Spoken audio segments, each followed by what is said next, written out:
আসসালামু আলাইকুম। আমরা খামার করে থাকি সচরাচর সমন্বিত কৃষি খামার।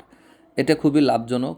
কারণ হচ্ছে যে আমরা কিভাবে সমন্বিত কৃষি খামার কাকে বলে এই বিষয়টা আগে জানতে হবে। আমরা কিভাবে এই সমন্বিত কৃষি খামার করে থাকি, একজন খামারের কাছ থেকে যখন আপনি দেখবেন এবং জেনে শুনে যখন আপনি খামার নতুন শুরু করতে যাবেন, এই অভিজ্ঞতাটা একটা অন্যরকম অভিজ্ঞতা। কারণ আমার এই কাজে আসা প্রায় 24 বছর। এই কৃষিকাজের সাথে 24 বছর নিজেকে ডেডিকেশন করে দিয়েছি আলহামদুলিল্লাহ। যাই হোক, আজকে আপনাদেরকে দেখাবো যে আমাদের সেই সমন্বিত কৃষি খামারে আমরা একই সাথে পুকুরে হাঁস লালন পালন করি এবং পুকুরের পাড়ে 2-4টা গরুও রাখি। যেহেতু এখানে প্রহরীদার রাখা আছে, সেই জন্যে আমাদের মাছ চাষ হচ্ছে এবং পুকুরে বিশেষ করে হাঁস পালন হচ্ছে এবং পাশে 2-4টা আমরা গরুও লালন পালন করে থাকি। এই কাজের লোক দিয়েই হয়ে যায় ইনশাল্লাহ।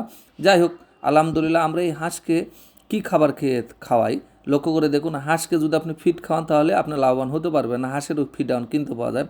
হাঁসের মূল খাবার হচ্ছে যে শামুক। লক্ষ্য করে দেখেন, আজকে আমি খামারে গিয়েছিলাম। খামারে যাওয়ার পরে আমার যে মামা আছে দেখাশোনা করতেছেন, মামার সঙ্গে কথা বললাম যে এই ইয়েগুলো কোথায় পেলে, শামুকগুলো। তো বললো শামুকগুলো সব পুড়িয়ে নিয়ে এসেছি। তো যাই হোক, এর আগেই বলা ছিল সে শামুকগুলো মাঠে থেকে বিল এখন পানি শুকিয়ে যাচ্ছে, এই মুহূর্তে কুড়িয়ে নিয়ে আসার পর এটা সংরক্ষণ করে রাখা আছে। শামুকই হলো মূল শক্তি হাঁসের ডিম পাড়ার জন্যে।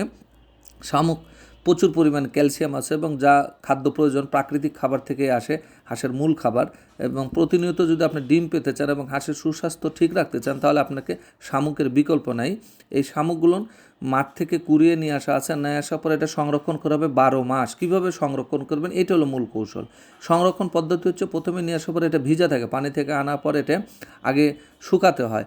তেমন রোদে দেওয়া যাবে না, হালকা হালকা রোদের মধ্যে দিতে হবে। ঠিক পানি যখন ঝরে যাবে তারপরে হালকা ছায়াযুক্ত জায়গা আবার রেখে দিতে হবে 2-4-5 দিন রাখার পরে এখান থেকে আরও মুখ থেকে পানি ঝরবে। যাওয়ার পর গায়ের উপরের যে ময়েশ্চার বা পানি লেগেছিল এটা সম্পূর্ণ শুকিয়ে যাওয়ার পরে এটা অবশ্যই তখন আপনাকে একটি ছায়াযুক্ত জায়গায় রাখতে হবে। সেখানে রোদ থাকা যাবে না, ছায়াযুক্ত জায়গাতে রেখে এবং আলো বাতাস চলাচল থাকতে হবে এরম জায়গাতে রেখে দিতে হবে। এবং প্রতি 10-15 দিন পর আবার 2-1 বার করে এটা বেশি যদি হয়ে থাকে তাহলে এটা আপনাকে লেড়ে দিতে হবে যাতে ভিতরে কখনো বেশি রস না জমে যায়। তাহলে এইভাবে যদি সংরক্ষণ করে রাখা যায় তাহলে আমরা প্রায় 1 বছর এই শামুক সংরক্ষণ করে রাখতে পারবো। এটা হলো শামুক সংরক্ষণ একটি পদ্ধতি এবং কৌশল। এই কৌশলে যদি আপনি হাঁস লালন পালন করে থাকেন তাহলে অবশ্যই হাঁস থেকে লাভবান হওয়া সম্ভব।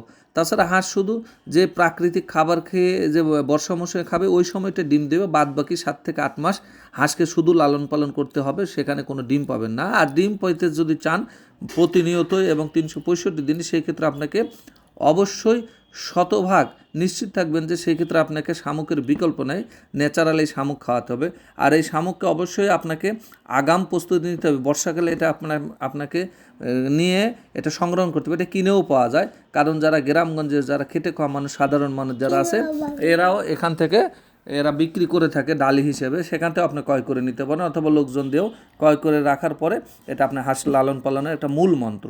যাই হোক, এই সংরক্ষণ পদ্ধতি আপনাদেরকে জেনে বুঝে যদি আপনারা শুরু করেন ইনশাল্লাহ আপনারা খামার থেকে লাভবান হবেন। আমরা যেভাবে খামার করে থাকি এবং যে পদ্ধতিতে আমরা সংরক্ষণ করে থাকি সেটা আপনাদেরকে দেখালাম। আমাদের খামারের মূল পদ্ধতি।